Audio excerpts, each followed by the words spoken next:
Like, damn. Blessings, Levon. Shalom, shalom. Kids. Look at stuff. Okay, yeah.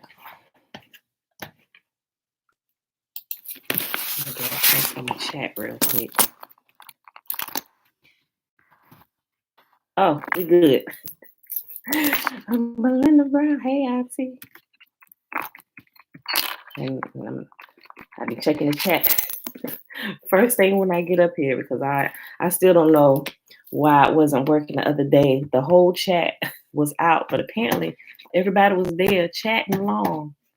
Okay. So let's do this. Get this board up. Look, y'all. I had this this dream last night. It's not all like super spiritual, nothing like that, but it was a pretty fun dream. I just want to share it with you. It was pretty cool. Shalom, Trina, Hagar, hey, Batabu, Josiah, shalom, brother, mom, shalom, shalom, Alicia, Yah, Hagar, hey, that's Wabu. Okay, let me pull this up. It was a pretty cool dream. It really was. Look. It was spiritual, but it was cool. It was real cool. I'm gonna share it with y'all in a second, but let me get started before I do all that and forget to do the shimmer. All right, y'all. Happy Saturday. It is Saturday, April the 24th. Y'all, we're about to be in May. I swear, time just, I know I say this all the time, but it really does. How time flies never ceases to amaze me. Every time we look up, we further down the line. Okay, y'all. It is Saturday, April 24th, 2021, day 136 of year 3 of reading through the books of the law and the prophets, and of the 3-year consecutive day count, day 805. Remember, that is without the Sabbath days and the feast day Sabbath days added in, because we are commanded to rest on those days. And because we're commanded to rest, because we do this every day, we kind of look at it as work days. So I'm working here, so we take the Sabbath off even here. Although I don't take the Sabbath off from reading scripture at all, like every day I read or listen to it. But because I come up here and doing this is, although it's not considered work, I love to do it. But just so we can find a way to keep the principle, we rest from doing the live, on the Sabbath, right? So just to practice so people can see, just in case they didn't know how, okay, boom. So this, just in case you forget, when you don't see us here, it's the Sabbath.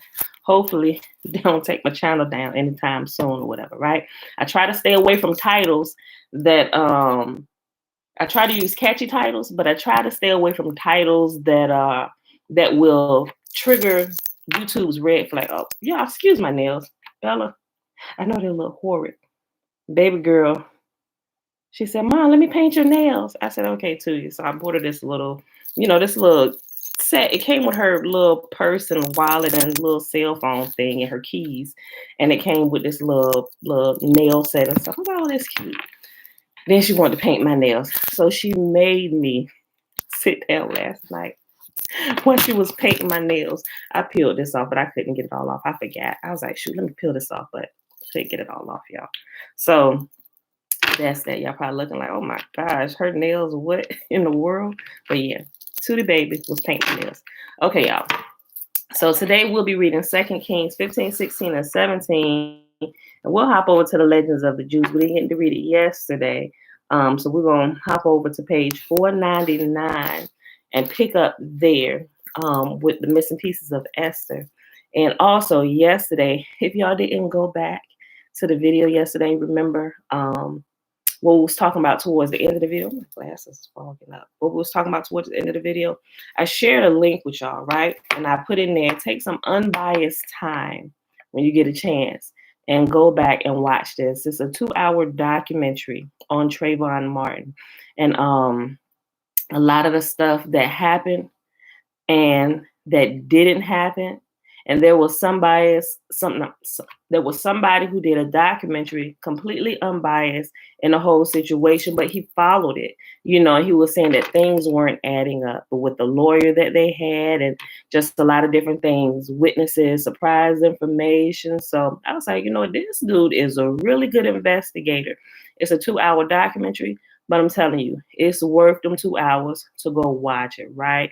And you will see a lot of different things that you may have missed. Things before the trial, things after the trial, things that we see now because of this, the whole thing with Trayvon Martin.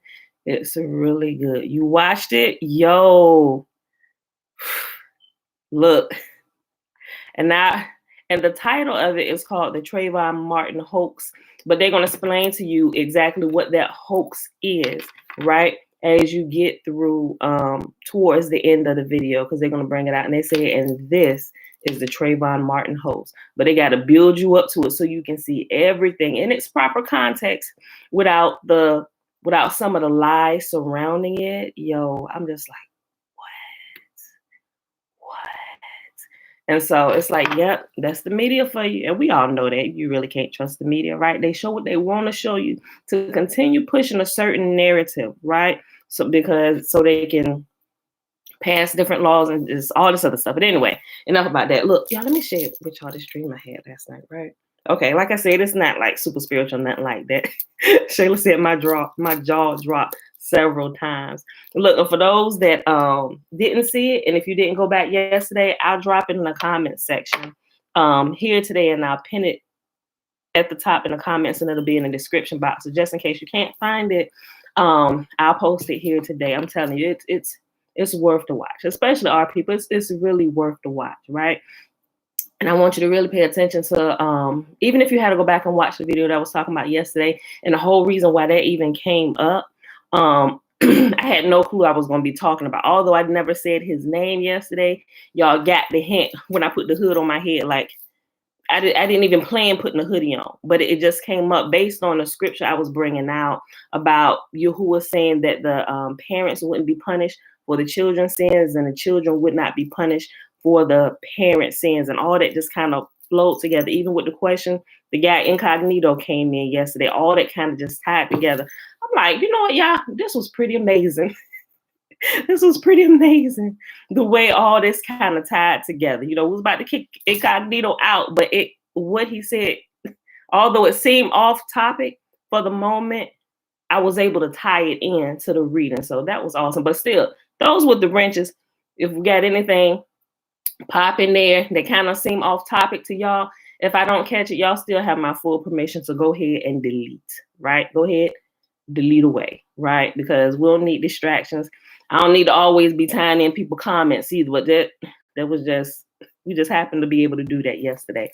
But I don't want to get sidetracked from what we're doing. So now that that's said, feel free to use your wrenches, those of you that have them and know how to use them. I trust the ones I gave the wrenches to, I trust your judgment, right? Okay, so then we'll talk about it later. You can tell me why you deleted it, especially if I missed it. Okay, so yes, it's definitely worth the watch. Excuse me. I didn't forget my water bottle today. Okay, so let me tell you about this dream I had.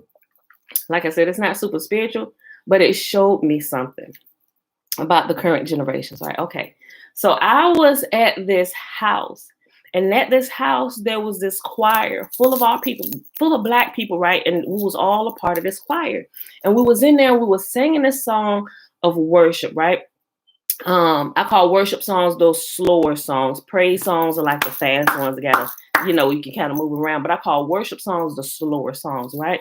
So we were singing a worship song.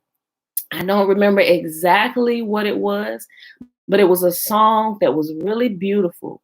The only thing was, okay, let me just, before I explain it, let me just tell you what transpired in the dream. I'll tell it to you like this. Okay. So we was in there. Now we was packed in that house. Like, it was a house, I want to say there was definitely an upstairs. So it was, from what I could tell, it was definitely a 2-story house. Because I could see as you walk in the front door, the stair, you could see the stairs going up. There were people, a lot of our people, all different age ranges, right? All up the stairs and all through the hallway of the house. And it really reminds me of a childhood home that I grew up in on Tanner's Creek. Mama, those of you that hear family, the house we stayed in, the townhouse we stayed on Tanner's Creek, it sort of had that whole outlay, but it wasn't that, it wasn't a townhouse, it was the house, but it seemed to still have that same floor plan where you walk in the front door, the stairs go up, and then there's the living room right here, you can see the hallway here, but it's an open, you can kind of walk through the whole downstairs because you walk in, you can either go in the hall, go into the den, then into the kitchen, and over here to the main dining room, then back into the living room. So it was an open floor plan where you could walk through the whole downstairs and go either way and circle around, right? But there were also doors where you can compartmentalize and cut different rooms off, but it was still like a free flow, right? So we were there, like I said, all different age ranges of Black people, and it was a choir, right? It was like we were singing this song. But every time, like I said, the only words that I can remember from this song was that when they got to JC, they didn't say Christ on the end of it, but they just said the first part, the J part. It was like I would, how you hear nails going down a chalkboard? Every time they got to that, I literally would like cringe. I'm like, what in the world? But it was like they was worshiping. You know how people, they be all into the worship and they just worshiping, they all into it, and they just kept flowing like nothing was wrong. But it really started to get to me because it kept interrupting the worship for me, right? And I'm like, this is not bothering anybody else. I'm looking around, and everybody, they just saying it, flowing with the words and stuff. And it was like the first time it did it, it disrupted me. I'm like, what are you saying? And then so I tried to get back into it, and every time they got to it again, it disrupted the worship. And I'm just like, oh, this is tiring. I'm like, Father, we can't keep doing this, right? And that's what I was saying mentally in my head. So just as the song was about over, they kind of, how it dies down and just kind of goes to the end of the song. As it was dying down, I raised my hand. And the choir director, I knew the choir director, but I don't remember who it was. And I want to say the choir director was a man, but I just can't really tell, but I knew who the choir director was. And I raised my hand. And he said, yes, Pam. I said, can I say something? He said, sure, go ahead. I said, okay. I said, can I make a suggestion? And everybody was looking like, okay, yeah, what's your suggestion? I said, okay. First of all, let's just first make sure we all agree on something. I said, first of all, and I looked around the house, looking at everybody. Everybody had their eyes on me. I said, can we all agree that the God we all worship is the God that created heaven and earth? And everybody said, yes, yes, yes, that's the God we worship, yes. I said, okay, can we also all agree that this God, the creator of heaven and earth, was also the God of Abraham, Isaac, and Jacob? Everybody say yes, yes, yes. And we worship the God of Abraham, Isaac, and Jacob, who was the creator of heaven and earth. They said, yes, yes, that's who we worship. I said, okay. I said, the prophets, who did they worship? Him, the God of everybody, the God of Abraham, Isaac, and Jacob. I said, okay, so can we also say that we worship the same God that the prophets, like Isaiah, Jeremiah, all of them, we worship that same God, right? Which is the God of Abraham, Isaac, and Jacob, who created the heavens and earth. Yes, yes, everybody was in agreement, right?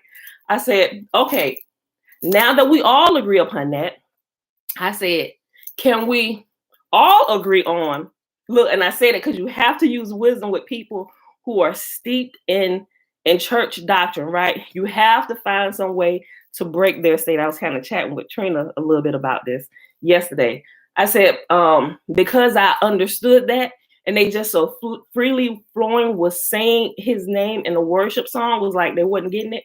This is how I worded the next phrase. I said, can we also agree that based on what you know right now, that JC also worship the God? Look, and I was kind of saying it slow because I didn't want to lose anybody, right? I said, can we also agree, based on what you know, that JC also worship and he prayed to the God who created heaven and earth, whom Abraham, Isaac, and Jacob, and the prophets worship? They said, yes, yes. I said, then why are we worshiping him in our praise song? And everybody just kind of started looking around. It was like, it just got quiet, right? And I said, why are we singing worship songs to him? Didn't he, in fact, tell us to worship God? I said, then why are we worshiping him, right? And they all just kept looking around. Like, somebody was like, like they had got it. I said, so can we, and here is my suggestion. I said, can we do what they used to do? Because that's what's commanded of us. Can we only worship God? I said, can we change the words of this song? And instead of saying JC, but I didn't say the C part, I just said, just what I said, because I don't want to, every time I said, I want to spit on the ground. Can we remove that name, and can we worship the true creator? And can we put his name in there and forget that one? It was like, you know how people are just like, well, I don't see a problem with that. Okay, well, you just made a good point. That's what we spoke. Okay. And everybody just kind of agreed. They just kind of looking around like, well, I guess we could. We are the ones singing this song. I guess we could do that. You know, it's like, it's like, you know how sometimes you're thinking about something and the whole house, they were all like contemplating, but you could see them contemplating this, like what I had just said, like they had never seen it like that before. I said, is that okay? I said, can we do that? Can we do it the right way? And it was like, well, yeah. I mean, that's what we're supposed to be doing. We didn't even realize we was doing it wrong, right? And it was so cool. And so then I said, there was this young guy. He had to be about 17 years old. And after I said, based on what you know, didn't JC also say worship God, right? And there was this 17-year-old kid who was a part of the choir, and he had on he had on blue jeans and a white tee, right? And he looked, and he stood, well, he was already standing up, but it was like he had a piece of candy. I want to say like a Twizzler or something in his hand. It didn't necessarily look like a Twizzler, but it was like a piece of candy. He kind of had like, you know, and he kind of like, he was like eating it, but then he let it hang out his mouth, like to think, like, you know how you do, you thinking like, And that's what he did. Then he looked at me. He said, yeah, that's in the Old Testament. I remember reading that. Then people was looking around, and I said, yes. I said, as a matter of fact, Yahuah tells us what his name is. He said, my name is, I said, here's what your Bible say. It says, my name is Yahweh forever. I said, but Yahweh is a mistransliteration and a mispronunciation of the actual name, which is actually Yahuah. So he says that my name is Yahuah forever. I said, and you can actually shorten it. I said, you can just call him Yah. If you want to, you can say Yahuah, the full name, or you can just say Yah. And it was like, and he was like, yeah, I read that, you know, and he kept on eating his candy. And everybody was just kind of like looking around like, yeah, we can do that, you know. And so then we still in there, but now the scene kind of, it didn't change, but people began to leave out the room, and there was only 4 people left in the room. And this time you could see the couches that were sitting in there, and I was sitting on a okay, so make sure you get, okay, so I'm standing like in the middle. Okay, say you are facing a house, right, and you walk into the front door. So when you walk into the front door, to your left would be the living room, and that's where we were sitting at. Okay, so you walk in, right here on the wall, you got the door of the house when you walk in, and on this wall, there's a long window, right, and it had shades, but the shades were open, and so just like y'all, sometimes y'all kind of see the sunshine coming in here through the window, but it was a long window, there were shades, and it was open, and the sunshine was coming in. And so there was another teenage kid, and I could tell he was about 16, maybe he was like a year younger than the first kid that was just speaking with the white tee on, and he was sitting right here. My sister Alicia was sitting in a corner right here, and one of my aunts was sitting beside my sister on the other wall, and I was sitting diagonally of my sister. So I was like right here, my sister, the young boy, and my aunt. And what I recognized about this scene was the generations, right? So that you would have like my mom's generation, which my aunt represented, and then you would have my generation, which me and my sister represented, and then you had this 16-year-old boy, which represented like our children's generation, right? So you got the parents, the children, and the children's children, right? And so I immediately knew that about this. I said, okay. And so I was sitting there and I was talking to all of them. My generation was talking to the three generations, right? And so I asked them, I said, okay, right? And it's still talking about Yahuah and who he is. And I said, darn it. Yo, it just left me real quick. Hold on. That's weird. Father. Sorry, y'all. It just completely went blank.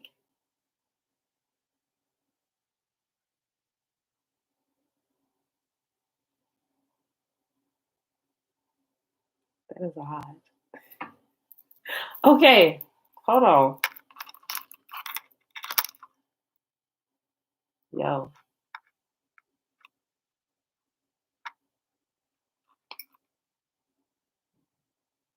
Let me start reading. Yo, I completely just forgot the rest of their dream. Okay, maybe I'm supposed to share that part yet. Yo, they literally just went blank. Okay, let's start. That's crazy.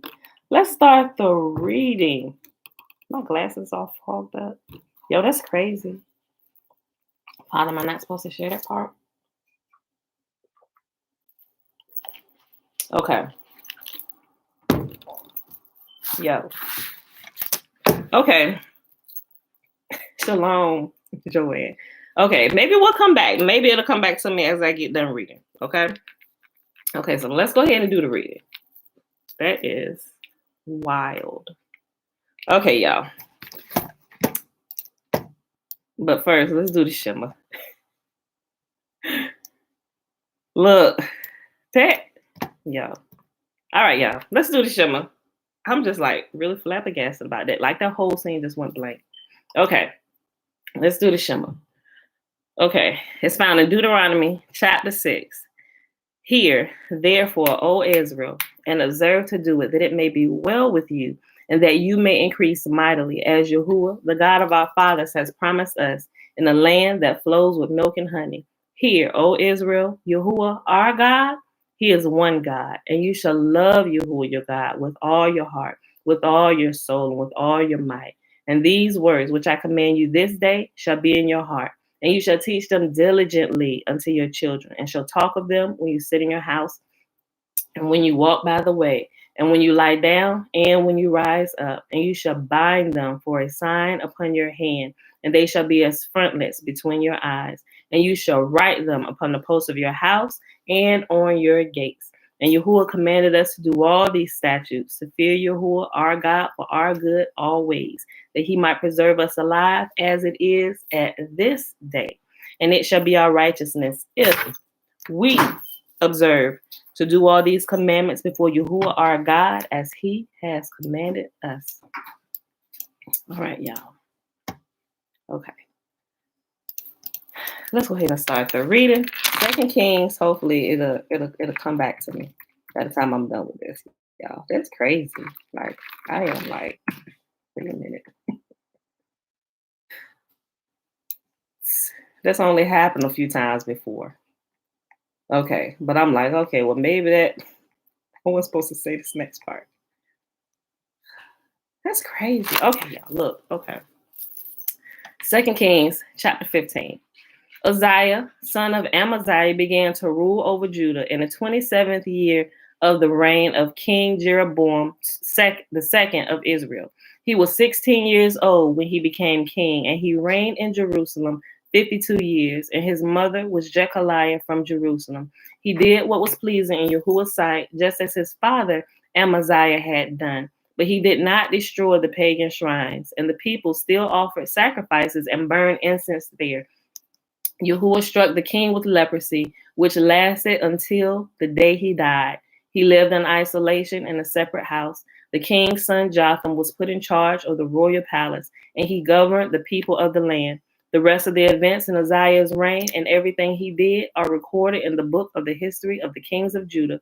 When Uzziah died, he was buried with his ancestors in the city of David, and his son Jotham became the next king. Zechariah, son of Jeroboam II, began to rule over Israel in the 38th year of King Uzziah's reign in Judah. He reigned in Samaria 6 months. Zechariah did what was evil in Yahuwah's sight, as his ancestors had done. He refused to turn from the sins that Jeroboam, son of Nebat, had led Israel to commit. Then Shulem, son of Jabesh, conspired against Zechariah, assassinated him in public, and became the next king.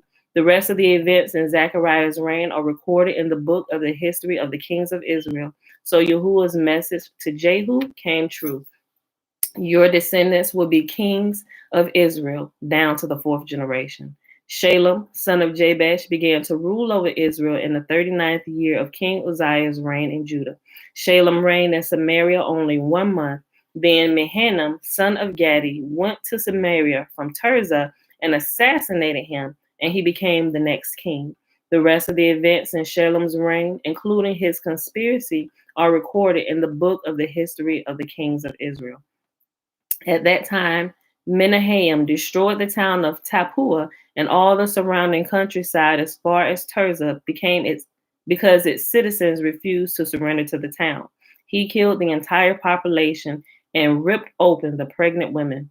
Menahem, son of Gadai, began to rule over Israel in the 39th year of King Uzziah's reign in Judah.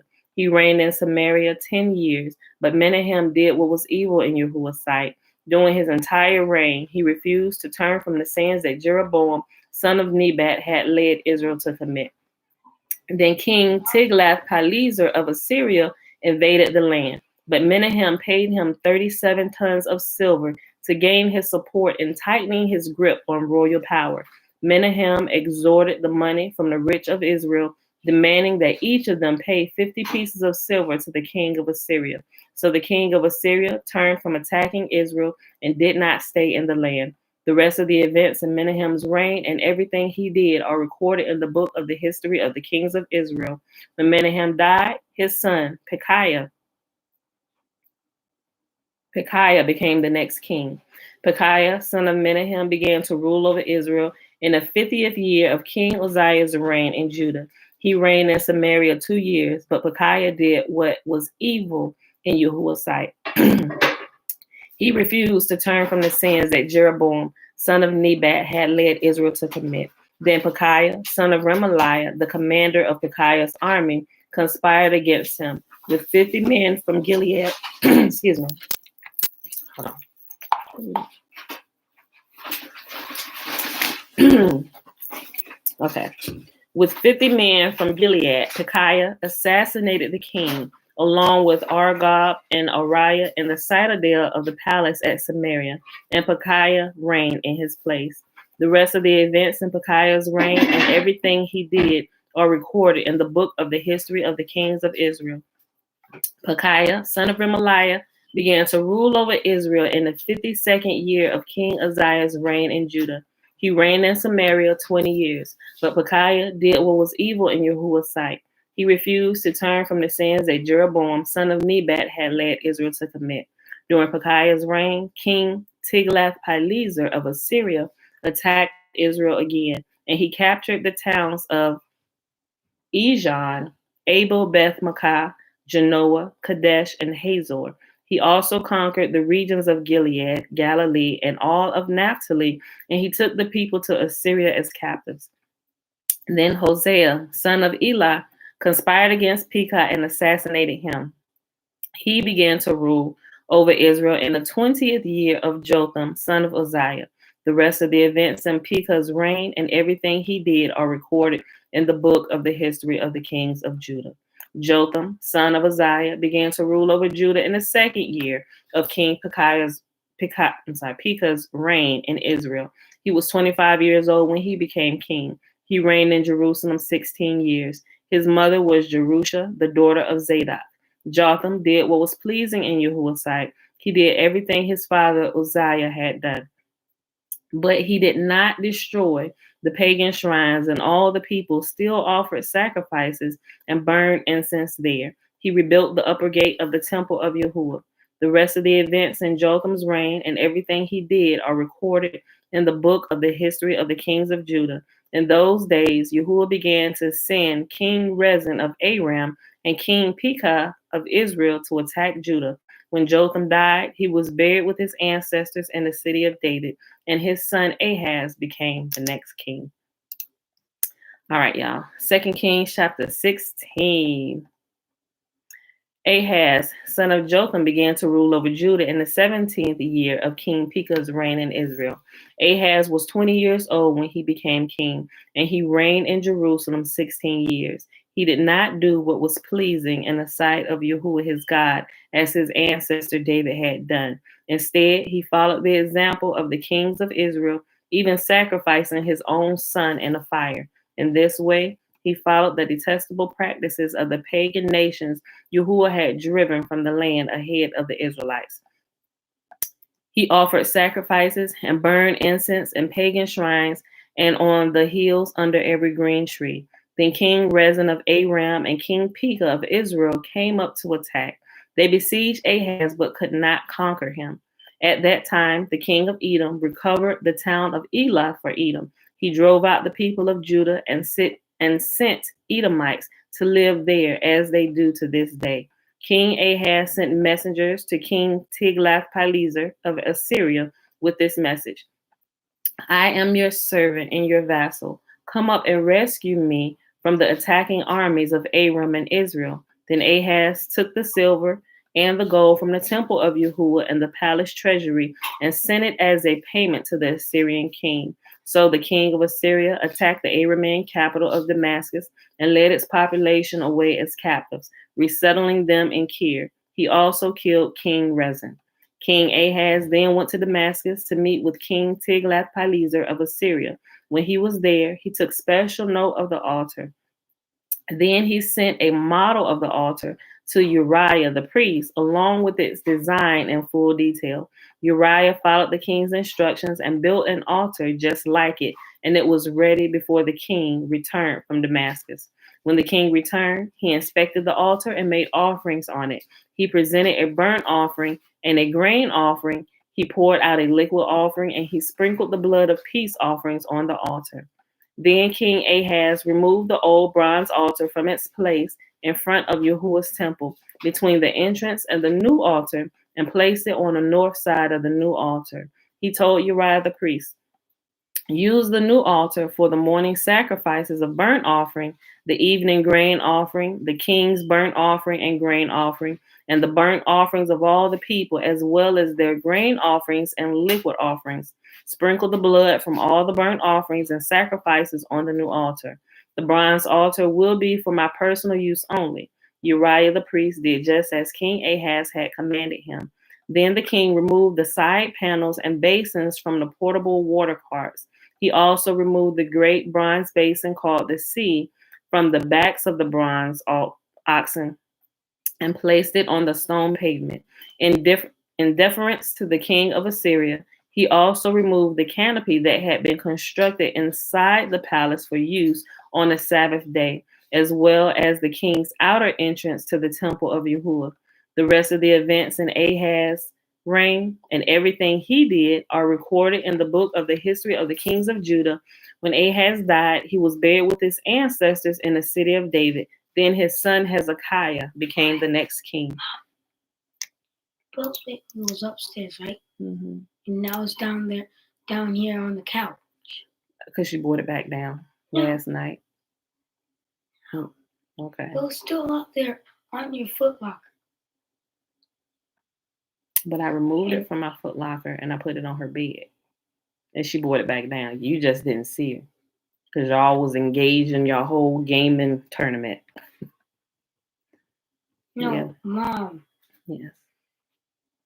We'll talk about this in a minute. Hold on, just go ponder on that for a little bit. Okay, y'all, last chapter for today. 2 Kings chapter 17. Hosea, son of Elah, began to rule over Israel in the 12th year of King Ahaz's reign in Judah. He reigned in Samaria 9 years. He did what was evil in Yahuwah's sight, but not to the same extent as the kings of Israel who ruled before him. King Shalmaneser of Assyria attacked King Hosea, so Hosea was forced to pay heavy tribute to Assyria. But Hosea stopped paying the annual tribute and conspired against the king of Assyria by asking King So, King So of Egypt to help him shake free of Assyria's power. So when the king of Assyria discovered his treachery, he seized Hosea and put him in prison. The king of Assyria invaded the entire land, and for 3 years he besieged the city of Samaria. Finally, in the 9th year of King Hosea's reign, Samaria fell, and the people of Israel were exiled to Assyria. They were settled in colonies in Hala, along the banks of the Habor River in Gozan, and in the cities of the Medes. This disaster came upon the people of Israel because they worshiped other gods. I'm going to read that again.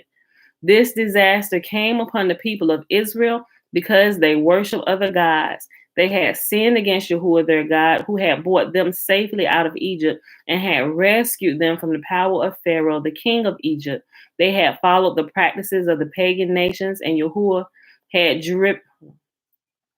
They had followed the practices of the pagan nations Yahuwah had driven from the land ahead of them, as well as the practices of the kings of Israel had introduced. The people of Israel had also secretly done many things that were not pleasing to Yahuwah their God. They built pagan shrines for themselves in all of their towns, from the smallest outpost to the largest walled city. They set up sacred pillars and Asherah poles at the top of every hill and under every green tree. I was about to say something. It sounds like some look where it says they built pagan shrines for themselves in all their towns, from the smallest outpost to the largest walled city.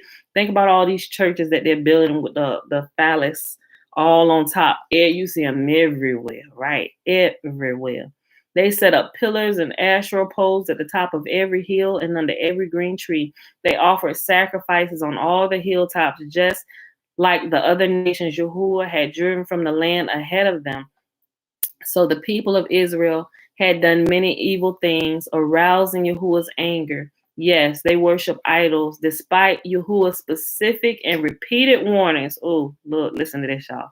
Yes, they worship idols despite Yahuwah's specific and repeated warnings. Again and again, Yahuwah had sent his prophets and seers to warn both Israel and Judah. Turn from all your evil ways. Obey my commands and decrees. The entire law that I commanded your ancestors to obey and that I gave you through my servants, the prophets. But the Israelites would not listen. They were as stubborn as their ancestors who had refused to believe in Yahuwah their God. They rejected his decrees and the covenant he made with their ancestors, and they despised all his warnings. They worshiped worthless idols, so they became worthless themselves. Yikes. Read that again. They worshiped worthless idols, so they became worthless themselves. They followed the examples of the nations around them, disobeying Yahuwah's command not to imitate them. They rejected all the commands Yahuwah their God and made 2 calves from metal. They set up an Asherah pole and worshiped Baal and all the forces of heaven. They even sacrificed their own sons and daughters in the fire. They consulted fortune tellers and practiced sorcery and sold themselves to evil, arousing Yahuwah's anger. Because Yahuwah was very angry with Israel, he swept them away from his presence. Only the tribe of Judah remained in the land, but even the people of Judah refused to obey the commands of Yahuwah their God, for they followed the evil practices that Israel had introduced. Remember, the family had split, right? So Judah And Israel is still the whole big family of Israel all together. But when they split during King Solomon's son's time, Rehoboam, the 10 tribes that went under Jeroboam was called Israel. And the 2 tribes in the southern kingdom of Judah that was left to King Solomon's son, Rehoboam, was Judah and Benjamin. Remember, Levi was spread out between all of the other 11 tribes, right? So when it says Israel introduced, I mean the 10 tribes, Jeroboam and all his wickedness, they got kicked out first and scattered to the 4 corners, right? Judah was left, which was mainly the tribe of Judah, and Benjamin with some of Simeon, and of course some of Levi, right? And that was Judah. Them 2 tribes, they got to stand a little bit longer, right? And it was them who were scattered, right? At the last prophecy of the 400 years. Who was the last ones to be scattered? When we were scattered, we found our brethren, right? Because they had been scattered way before we had, right? So that's why they found people that spoke like us when they got us to certain places. Wait a minute. They kind of, because we was related. That's our family, right? Okay. But even the people of Judah refused to obey the commands of Yahuah their God, for they followed the evil practices that Israel had introduced.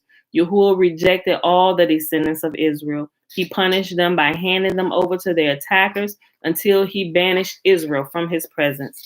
For when Yahuah tore Israel away from the kingdom of David, they chose Jeroboam, son of Nebat, as their king. But Jeroboam drew Israel away from following Yahuah and made them commit a great sin.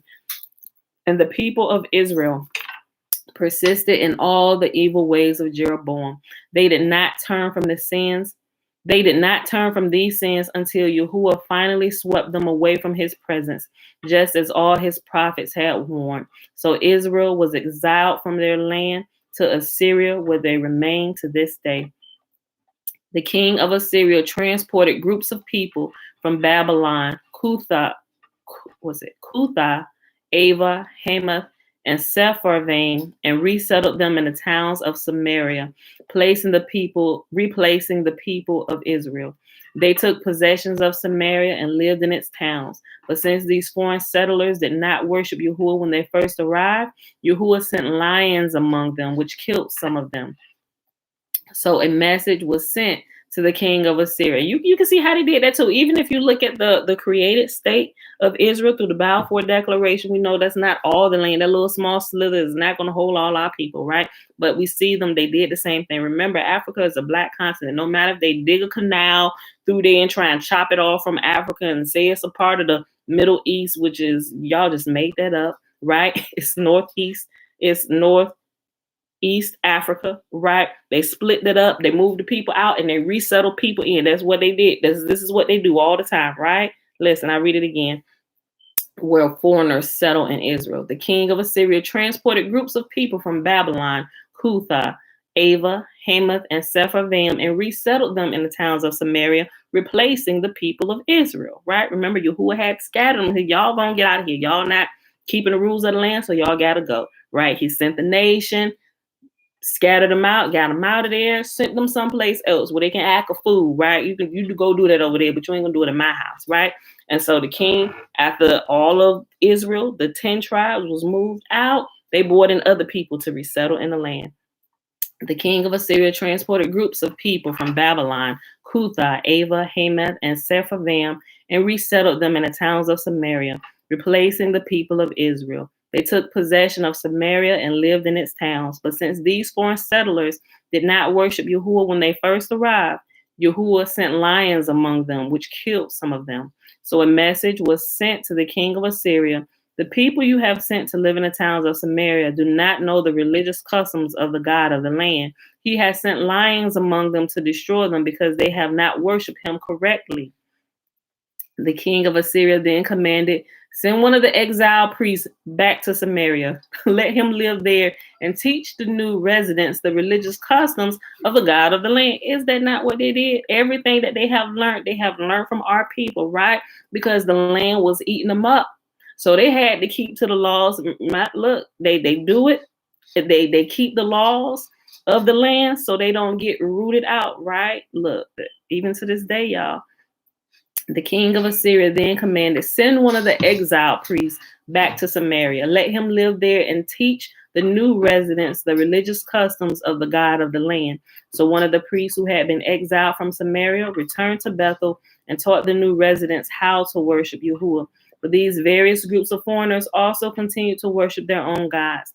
In town after town where they lived, they placed their idols at the pagan shrines that the people of Samaria had built. Those from Babylon worshiped idols of their god Sukkoth-Benoth. Those from Kuath worshiped their god Nergal, and those from Hamath worshiped Ashima. The Avites worshiped their gods Nibhaz and Tartak. The people from Sepharvaim even burnt their own children as sacrifices to their god Adremelech and Anamelech. These new residents worship Yahuwah, but they also appointed from among themselves all sorts of people as priests to offer sacrifices at their places of worship. And though they worship Yahuwah, they continue following their own gods according to the religious customs of the nations which they came. And this is still going on today. They continue to follow their former practices instead of truly worshiping Yahuwah and obeying the decrees, regulations, instructions, and commands he gave the descendants of Jacob, whose name he changed to Israel. We can still see our people doing it. They told them to do that here too. They think they can worship God and worship JC at the same time and throw a couple of other ones in there as well. Yahuwah said, you cannot mix your praise and worship of me with the other gods. He said, and because you do that, I'm not accepting any of it, right? So put away all the other names and worship Yahuwah alone, right? JC is not Yahuwah and Yahuwah is not JC. Just in case y'all haven't gotten that yet, even though some people try to teach that, right? Even if you try and teach that, that goes against even what you read in the New Testament, right? Because how was JC talking to y'all, right? Come on, some stuff don't make good common sense, right? Okay. For Yahuwah had made a covenant with the descendants of Jacob. Listen, for Yahuwah had made a covenant with the descendants of Jacob and commanded them, do not worship any other gods or bow before them or serve them or offer sacrifices to them, but worship only Yahuwah, who brought you out of Egypt with great strength and a powerful arm. Bow down to him alone and offer sacrifices only to him. Be careful at all times to obey these decrees, regulations, instructions, and commands that he wrote for you. You must not worship other gods. Do not forget the covenant I made with you, and do not worship other gods. You must worship only Yahuwah your God. He is the one who will rescue you from all your enemies. But the people would not listen and continued to follow their former practices. So while these new residents worship Yahuwah, they also worship their idols. And to this day, their descendants do the same. Bruh. Now, let me tell y'all something. While I was reading through this last chapter, the last part of my dream came back to me, right? Okay, so let me finish it up. Okay. That was crazy. Listen, and it was really simple. I don't know why it just disappeared. Okay, so we sitting in the living room, right? It's crazy. My aunt, it's one of my aunts is sitting right here. My sister Alicia is sitting right here, and there's a 16-year-old kid sitting right here. And he also had on a white tee. He had on some shorts, a black kid, right? And like I said, I could tell it represented the generations, like the parents, the children, and the children's children, right? So my aunt, me and my sister's generation, our generation, and then our children's children, like my kids, my sister's kids. This was the next generation, right? And I said to them, and it was almost like a repeat. And this is crazy. I don't know why I couldn't remember this. It was almost like a repeat of what I had just said to everybody that was there, that was singing a song. The house, like I said, the house was packed with people, but it didn't seem overrun. Like, oh, it's too hot in here. It's too many people in here. It was, you could look in there and see that it was packed and it was overrun, but there was space for everybody and everybody was comfortable, if that makes sense, right? So we were sitting there. I said, okay. And I was really just repeating I was really just repeating what I said to them. I said, okay, so what does Yahuwah say? he said, worship him alone, right? No, I waited to say that. I said, okay, what does Yahuah say? Right? I said, what does Yahuah say about worship? And I looked at my aunt and she said, she just kind of looked. She did like this. She said, well, in the New Testament, but as she was saying in the New Testament, my sister Alicia jumped in, right? As she was beginning to speak, she said, well, the New Testament says, then after she said that, while she was saying, Alicia said, well, Yahuah says, and my sister began to explain it the right way. But she kind of gave the expanded story. She kind of explained it the way I did, because you know how I'm explaining something to y'all, and I'll kind of build y'all up to it, and I give y'all examples before I get to the meat of what I'm saying, because I want to make sure you understand it in its proper context. And that's how my sister began to explain it. I said, you're right. I said, but some people, although it was just us four in there, I could tell, and all it seemed like everybody had walked out of the room, right? Because it just seemed like it was just us four there. Now I could tell there was still hey guys, calm down. There was still an audience. It's like they were still there and they were watching and they were listening, but I couldn't necessarily see them with my physical eyes. I could really just see me, my aunt, my sister, and this 16-year-old kid sitting right here. I said, yes, but when I said, yes, you explained it the right way. I said, but that might be too many words for some people. You might lose them while you're explaining it that way. And then the 16-year-old kid, he said, worship God alone. I said, and I looked at them.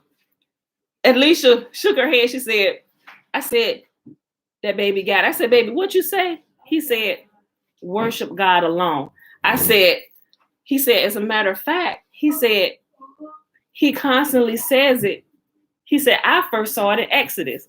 I said, no. He said, I first saw it and my aunt bumped in. She said, the New Testament. He said, no, in Exodus. She said, well, it's crazy because I know this particular aunt of mine, I know she knows better. She knows what's the old and what's the new, right?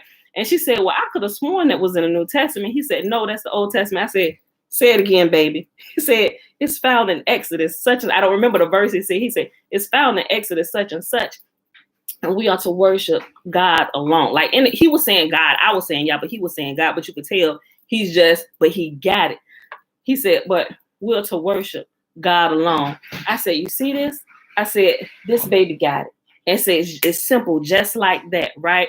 But what I understood was my aunt or my parents' generation, it's like the way I understood it, and when I understood it in a dream, it was just like that. I understood it, but I'm trying to explain it the way I understood it as I saw it. It's the generations, right? And I could see it happening now. It's like my aunt generation or my parents' generation. It's like they're still not quite. I ain't gonna say they don't understand it, but it's like they're still sleeping, right? I ain't gonna say all of them. Some of them are still sleeping because they're in the throes of the JC worship, and that's all they do, right? This is right. What are you telling us? You blaspheming? You gonna have us go to hell, denying our Savior and stuff? That's that generation, right? But then it's my generation who is waking up, who have been raised in that, but was like, wait a minute, something is wrong about this. So it's me sitting diagonally from my sister, and we're the generation that sees the split, and we see it.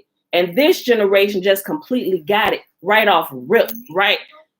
This generation was like my aunt, her generation, which would be my parents. It was like they're just kind of like, what? No, this is all we know. This is what we do. We've waken up. No, something is wrong. Wait a minute. Yahuah said it's like we're getting it. So now we're trying to tell this generation and this generation, wait a minute, this is wrong. This is what it was like. It's like our generation is the generation that's waking up, teaching the truth, and the generation after us just gets it, right? And he said, worship God only. I'm like, say that again, baby. We are to worship God alone. I said, he got it, right? And so I can see that even at my own children, right? And I think I said this before, even like my first two children before Yahuah really start opening my eyes to see, it was like my first two children, like Elijah and Jeremiah, they're like 24 and 17. And so they kind of grew up hearing the JC name, right? Because that's what I was saying. That's what I knew before Yahuah started waking me up. But the children that come after that, all they know is Yah. When we pray, everything, all that is Yah this, Yah that, this. Mom, can you ask Yah? No, baby, you can ask Yah, right? It's that generation right there, right? And I think we're the based on that, we're the generation that's kind of help Yahuah is using to, okay, here is where, and you got to look at it. We're the generation where, although our parents' generation, and even possibly a generation before them, because some of our parents' parents are still living, and blessed be the ones who are older than them and previous generations that are still living, right? Because there are a few people alive, quite a few people still alive from a couple generations. Blessed are they to even live this long to even see the restoration of Yahuwah's people, right? So this is our generation, is the generation which kind of flows through the other generations that are living. But I believe it's our generation that Yahuwah is using to kind of break the state of all the generations. Wait a minute, what are we doing? We have been doing this wrong. And we're reminding people, just like the prophets, we are to be worshiping Yahuah alone. We're realizing, wait a minute, this is happening to us because we turned away from Yah. And the generation after us, because we are their parents, we are their teachers, they're going to be full of fire and Yahuwah's glory. Worship Yahuah alone. That's what this generation, after my generation, our children, that's all that they're going to know. Yahuah alone. Hey. Yes, baby. Ma'am. Ma'am. And so that was the end of the dream. I don't know. Maybe I just needed to say it after I finished reading today, but it came back to me while I was reading this last chapter. It triggered it because it was just going through it. Yahuah kept repeating, worship me alone. Do not mix me with other gods, right?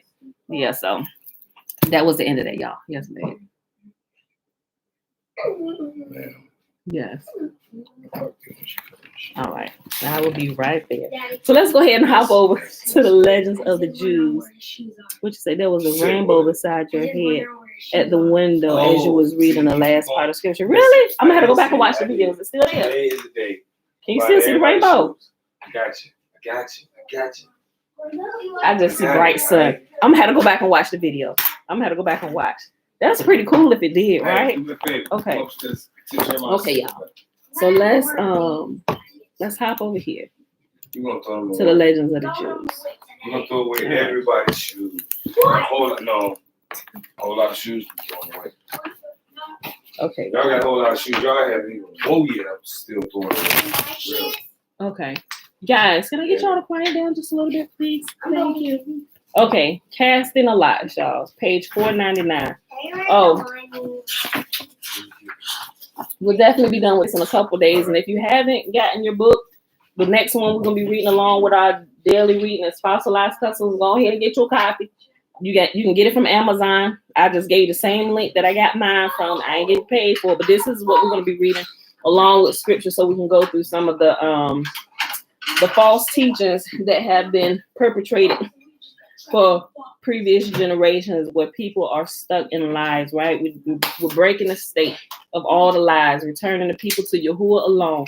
This is the way. Walk ye in it. Yahuah is found here.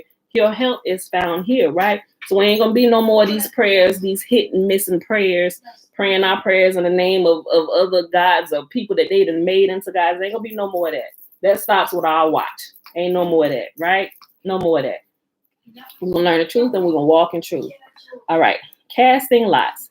Haman's hatred, first directed against Mordecai alone, grew apace until it included Mordecai's colleagues, all the scholars whom he sought to destroy.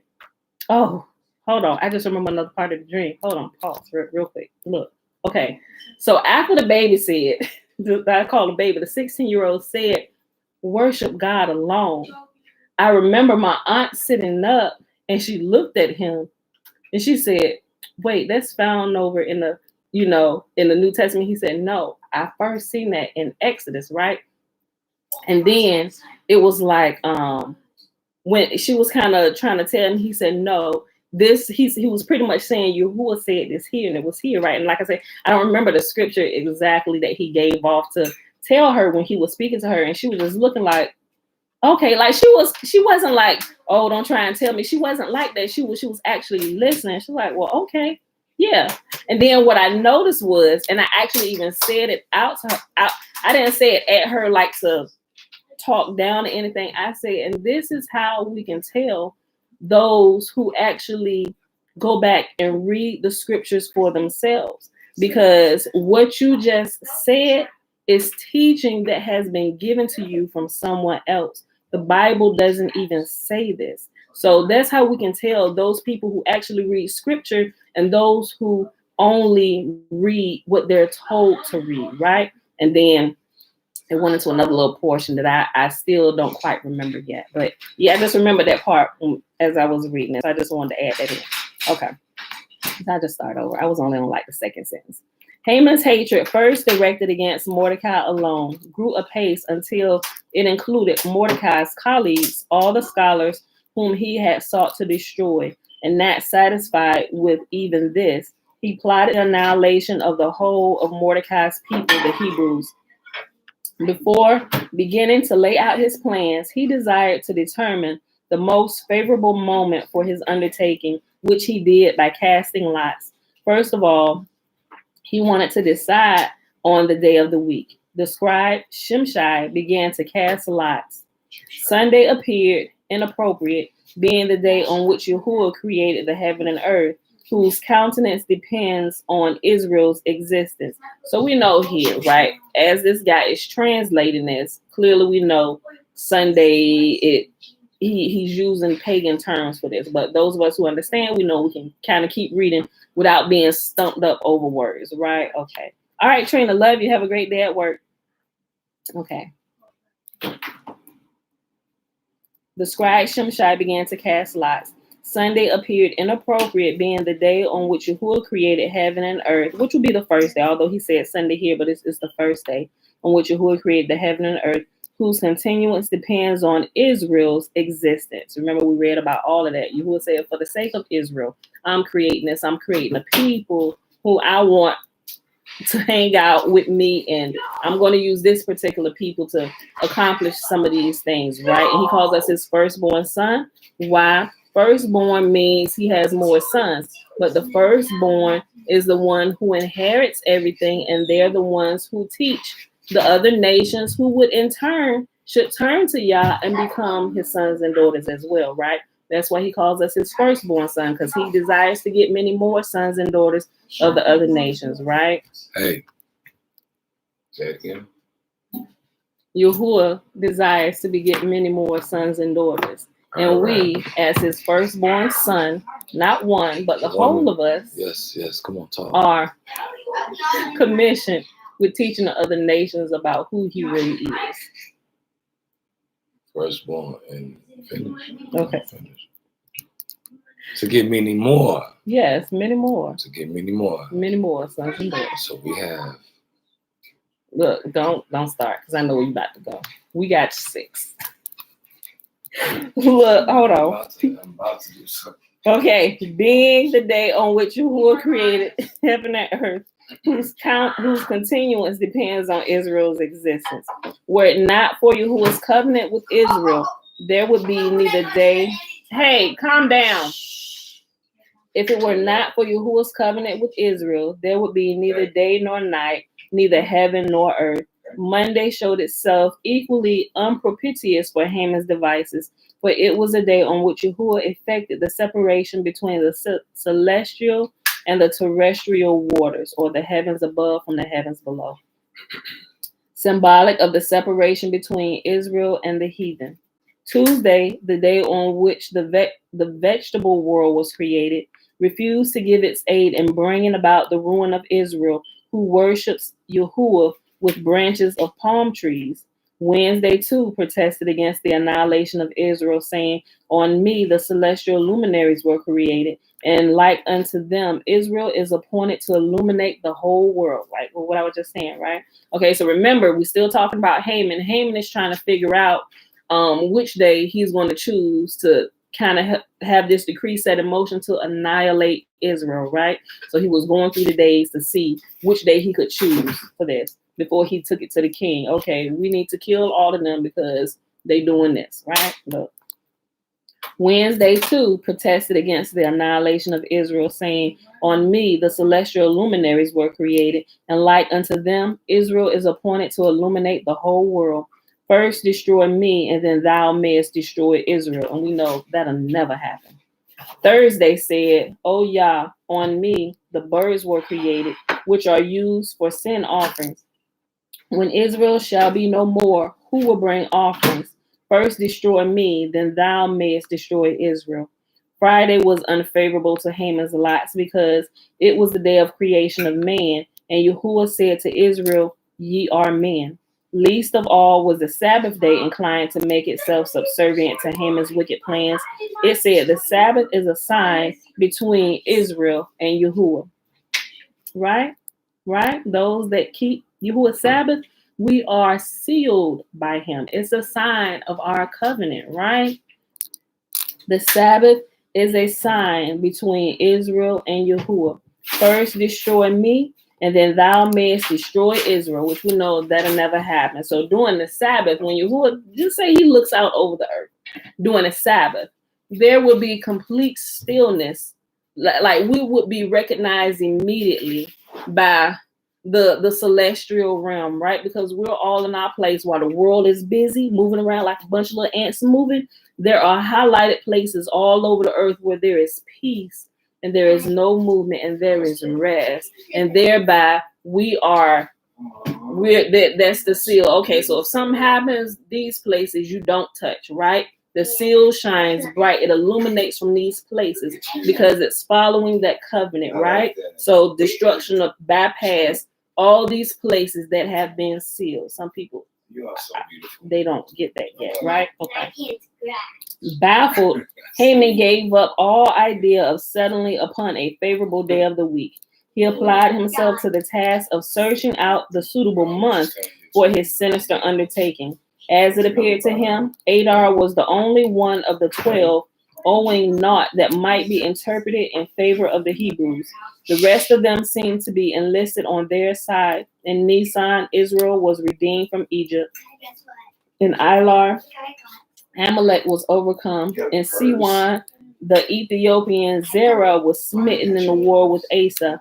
In Tammuz, the Amorite kings were subjugated. In Ab, the Hebrews won victory over Arad, the Canaanite. In Tishri, the Hebrew kingdom was firmly established by the dedication of Solomon's temple, while in Heshwan, hey, Bella and Dad. Hey, oh, I'm sorry.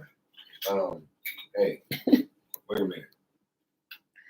She over there showing Dad all her stuff in her purse, and he just oh, girl, that's look, okay. Just take it down a little bit, people. Hey. While in Heshwan, the building of the temple at Jerusalem was completed. Kislev and Tebet were the months which Sihon and Og were conquered by the Israelites. Let's take ourselves upstairs. And in Shabbat occurred. See, but we're not wanted. You're wanted. Y'all just need to keep y'all voices low. Let's go upstairs, Mama. We see what we're not wanted.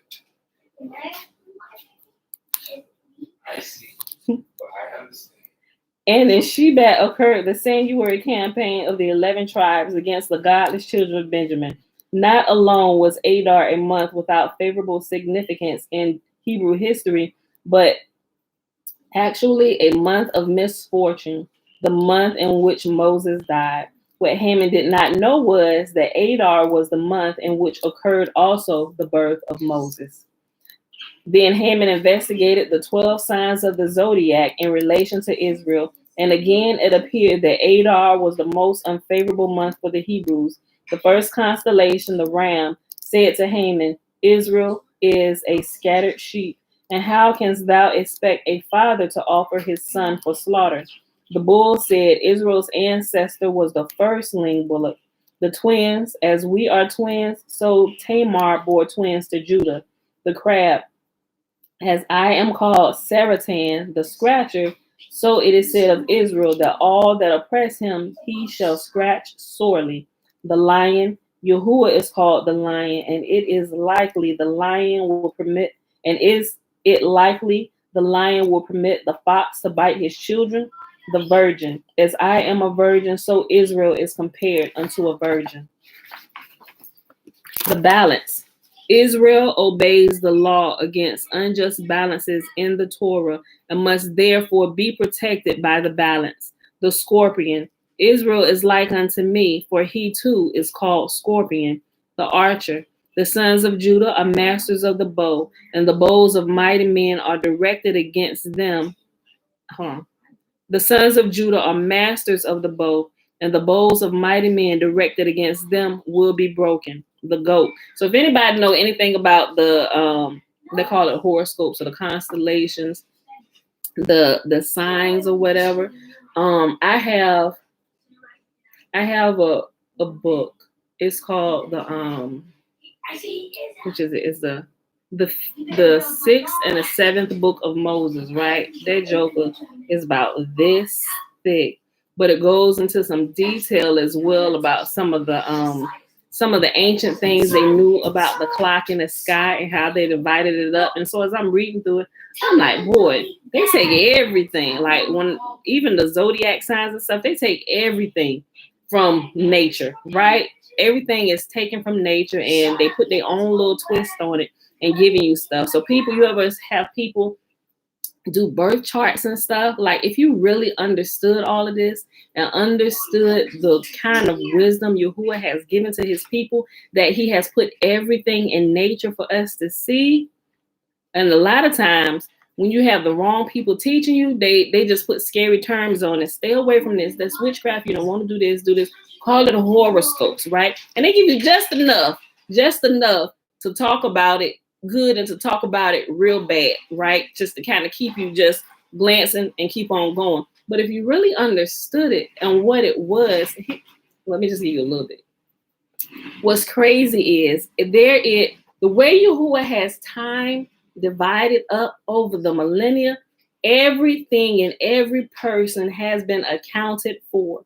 There are different times and generations where he sent different people, different times and months, right? And what they figured out is they kind of figured this out a little bit, just a little bit. But I can see the wisdom in it as I read it. I'm like, wow, this is amazing, And so, here's the thing. So, just a little bit.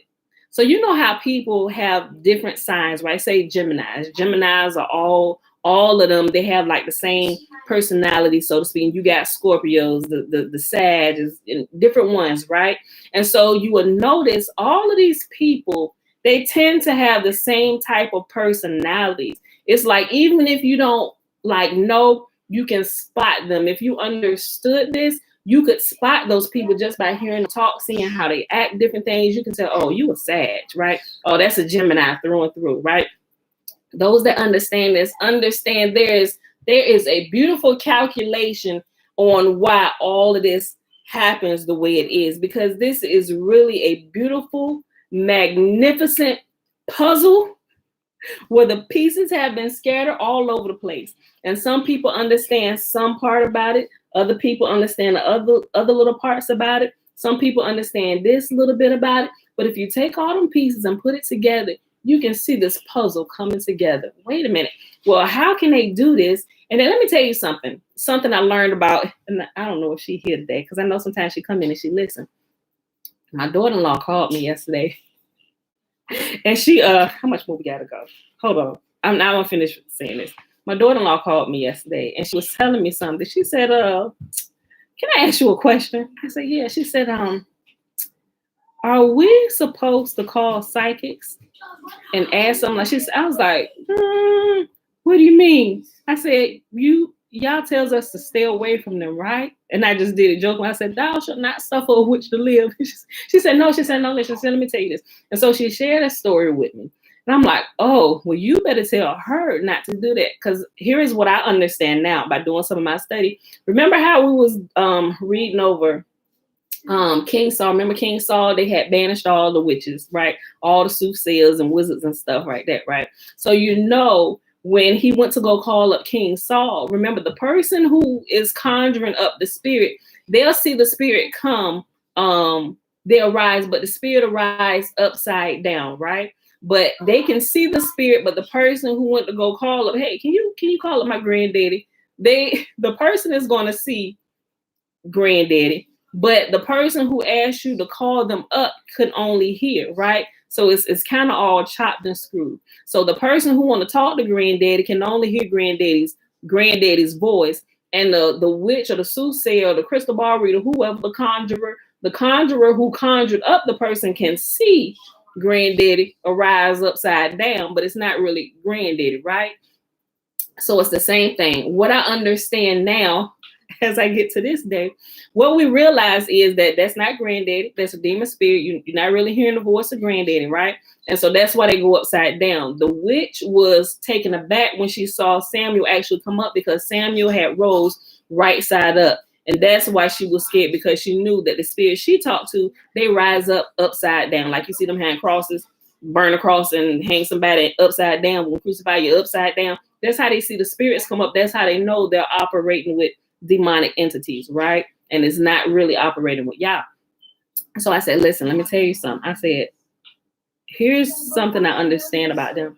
I said, don't listen to them. I said, they will give you some accurate information.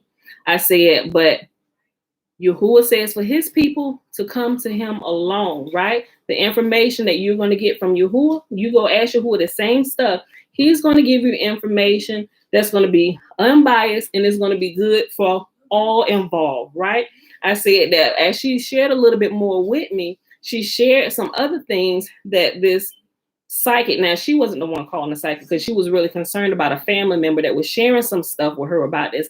I said, tell her that she want to stay away from her, because as she began to share a little bit more, I said, see, now you see that information she just gave? She said, yeah, she said, now I know I don't read my Bible every day, and I don't claim to be this person. She said, but I knew something wasn't right about this, because the more she talks to this psychic woman, the more this psychic woman is giving her information to do things that are uncouth. Like she is now telling her, you go ahead and you get you a doll. She is telling her, this psychic is giving her information to make a voodoo dolls, because a certain person has pissed her off and she told her how to do it. Make sure you cross the hands and the feet so you can bind them against the spell that y'all like. See, didn't I tell you? I said, not you just telling me this, and I tell you, because this is going to get worse and worse. I said, you had better tell her to stop, right?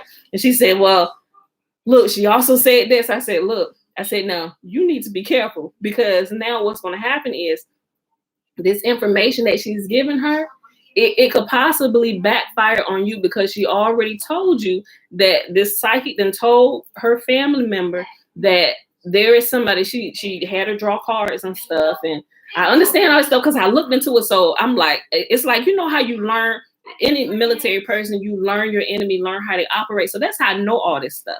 So when people say some of this stuff, I'm like, I know what you're talking about. I know what you was about to do. Although I may not tell you, but you won't hem me up. I know what you're doing. I know how to combat that. I know exactly how to pinpoint my prayer to stop what you're doing, because I know exactly what you're doing. So when she came and told me, I was like, I can tell you exactly. And what she told, she saw a card for envy come up. There's going to be somebody in your family she said, yeah, they're jealous of you. You're going to be trying to share this stuff with them. I said, well, first of all, that's general. You'll be able to pin that on anybody, right? So even with prophecies that people say are from y'all, I say, no, that's really general if you look at it, because they can call this an open-ended prophecy, which they can turn in their favor either way it go, depending on what happened, right? So I'm understanding all this stuff. So the whole point of me telling you this is people that are psychics that are using this, I'm not even necessarily going to say gift, because some people do have the gift and they pervert it and they use it for perverse ways and begin making money off of it. But some people don't necessarily have a gift. They just have information and they know how to use it, right? Just like with people who do the horoscopes and this and that, and some people who understands this about the clock in the sky and when different people are sent to the earth, those that know this, they can take it and use it for good, and they can take it and use it for bad, right? So you have some people, or you got even people that have like matchmaking services and stuff like this, because they understand this about the zodiac. They call it the zodiac. They're able to make good pairs, right? Because they understand it. They understand the power behind it and what it can actually do in this world. So now it looks like you're an expert and you got information from the God of heaven and earth, right? No, you're perverse.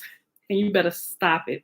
Right? You shouldn't be using this. If you're going to use this, you use it to help people. You stop things. You don't have to go into it making a living off of it like a lot of people do, but it should be a tool or something that you can use in your course of life to help correct things that you see are out of order. You can give wisdom based on these things. Well, baby, this is what I understand. And you will give some accurate information whereby people will label you a prophet, my G. But I'm telling you what it is. As I began to understand this, and as I understood more of this, and I read through the 6th and the 7th book of Moses and how they break all this down, I am completely blown. Like they said, take the 5 books of Torah. You take this. This stuff is too good. We need to keep this hidden. And all this stuff that they didn't kept hidden, I can see how they take it and they manifest in kingdoms for themselves. Like they have this wisdom manifested to them from the creator of heaven and earth. And truly it was, but it's information that they have stolen from Yahuah's people, and they've divided, you get this portion, you get that portion. We're going to keep this portion right here because we got some things we can do with this. And they tell everybody else, call that of the devil, label them witches, burn anybody that's saying this. We can't let this information get out. Like, it just blows my mind. So a lot of time now I just sit back and I look at stuff and I tell like, yeah, I ain't have revelation, but because what I understand and what I know, they're fooling you, right? They're not who they say they are. And once you see it and you can understand it, you can see clear through people's crap there. And that's really, I'm telling you. So some people are not who they say they are, right? Y'all got to be really careful for some of this stuff that people are using that Yahuah has put in nature, and they're taking it and using it as a monopoly over people. They keep you dumbed down and don't explain some of this stuff to you, but it's there. It's there for the taking. You know, if your eyes are open and you, I don't know, Yahuah just had to lead you to it, right? Okay, so that's what this is talking about here, right? It's going through the zodiac signs and stuff, but this is clearly can be seen in the sky, right? If you understand it just a little bit. But yeah, if you want to look that up, the 6th and the 7th book of Moses, you'll find it on Amazon. I think I probably paid like $50. I think I paid like $50 for it. But they got the 6th and the 7th book of Moses, and they also have the 8th, 9th, and 10th book of Moses. I got that one too. Some of y'all might not be ready for some of that stuff, and I will tell you, be careful. That's us. I'm not gonna discourage you from getting it and looking into it, but I'm gonna tell you, be careful. There's a lot of wisdom and stuff in there that, you know, some people get it, be like, what is this garbage? But as soon as I saw it, I'm like, I began to see things illuminated that I've learned and seen all over my life. Like, what is this? I'm like, clearly they taking this from here.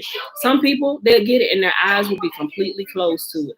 Yeah, but I don't know. I guess Yahuah just kind of prepared me up to this time, and I began to notice stuff as I read. So let me go back. We're about done with this. Let me go back up here to the balance, where it's talking about the balance, you know, like Lady Liberty, the balancing scales. Okay. The balance. Israel obeys the law against unjust balances in the Torah and must therefore be protected by the balance. The scorpion. Hey, chill, y'all. Scorpion, or the Scorpio, right? Israel is like unto me, for he too is called Scorpion, the archer. The sons of Judah are masters of the bow, and the bows of mighty men directed against them will be broken. The goat. It was the goat that brought blessing unto Jacob, the ancestor of Israel, and it stands to reason that the blessing of the ancestor cannot cause misfortune unto the descendant. The water bearer. His dominion is likened unto a bucket, and therefore the water bearer cannot bring but him good. The fishes were the only constellation which, at least according to Haman's interpretation, made unfavorable prognostications as to the fate of the Hebrews. It said that the Hebrews would be swallowed like fish. Yahuah, however, spake, O thou villain, fish are sometimes swallowed, but sometimes they swallow, and thou shalt be swallowed by the swallowers. Being my posse back down here. Yeah, I see. And when Haman began to cast lots, Yahuah said, O thou villain, son of a villain, what thy lots have shown thee is thy own lot, that thou wilt be hung. All right, y'all. So we're going to stop that right here for today. And we'll pick this back up Me and my posse got something to talk to you about. Okay, I'll talk to you and your posse in a second. Ain't that right?